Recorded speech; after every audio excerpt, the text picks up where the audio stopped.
ನಿಮ್ಮೂರು? ಅರವಪ್ರಿ ಅರವಪ್ಪ ರಾಣೆಬೆನ್ನೂರು ತಾಲೂಕು. ಹ್ಞೂ ರೀ ಸರ್. ನಿಮ್ಗೆ ಏನು ಸಮಸ್ಯೆ ಆಗಿತ್ತು ರೀ?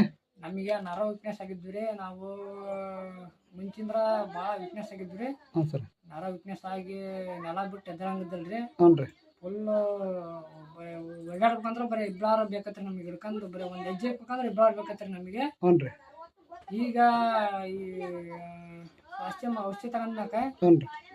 ಕ್ಲಿಯರ್ ಆಗೈತ್ರಿ. ಈಗ ಎಲ್ಲ ಆರಾಮ ಓಡಾಡಕತ್ತೇನ್ರಿ. ಈಗ ಮುಂಚಿನ ಥರ ಕೋಳಿ ಫಾರ್ಮ್ ಮುಕ್ಕೊಂಡ್ರಿ. ಈಗ ಹ್ಞೂ ರೀ. ದುಡಿಯಾಕತ್ತೇನ್ರಿ. ಈಗ ಹ್ಞೂ ರೀ. ಮುಂಚಾಗ ಬರೀ ನೆಲ ಬಿಟ್ಟು ಎದ್ದಾಳ್ಬೇಕಂದ್ರೆ ಬರೀ ಒಂದು ಹೆಜ್ಜೆ ಹಿಡ್ಬೇಕಂದ್ರೆ ಇಬ್ಬರು ಬೇಕತ್ರಿ ನಮಗೆ. ಹ್ಞೂ ರೀ. ಈಗೆಲ್ಲ ಕ್ಲಿಯರ್ ಆಗೈತೆ, ನಮ್ಗೆ ಆರಾಮಾಗೈತಿ. ಸರ ನಿಮ್ಮ ಎಷ್ಟು ಮೊದಲಿಗೆ ಆಸ್ಪತ್ರೆಗೆಲ್ಲ ತೋರಿಸಿದ್ರಿ? ಹಾಂ, ತೋರಿಸಿದ್ವಿ ನಾವು. ಸರ ನಿಮ್ಮ ಆಸ್ಪತ್ರೆ ತೋರಿಸಿದಾಗ ಏನು ಬದಲಾವಣೆ ಆಗಿತ್ತು ರೀ? ಇಲ್ರಿ, ಏನಾಗಿದ್ದಲ್ರಿ, ಅವ್ರು ಆರಾಮಾಗೈತಿ, ಟೈಮ್ ತಗೊಂತ ಅಂತಂದ್ರಿ ಅವ್ರು. ಹ್ಞೂ ರೀ. ಹಂಗಾಗಿ ಆರಾಮಾಗಿದ್ದಲ್ರಿ. ಹ್ಞೂ ರೀ. ಇಲ್ಲ ನಮ್ಮ ರಾಣೆಬೆನ್ನೂರಾಗ ಅರವಪ್ಪ ಅಂತ ನಮ್ಮ ಅಣ್ಣಾರ ಇದ್ರಿ ಅವ್ರು. ಹ್ಞೂ ರೀ. ಅವ್ರ ಔಷಧಿ ಕೊಟ್ರಿ. ಇದು RPM ಸ್ವಾಸ್ಥ್ಯ ನಾವು ಅದನ್ನ ಕೊಟ್ರಿ.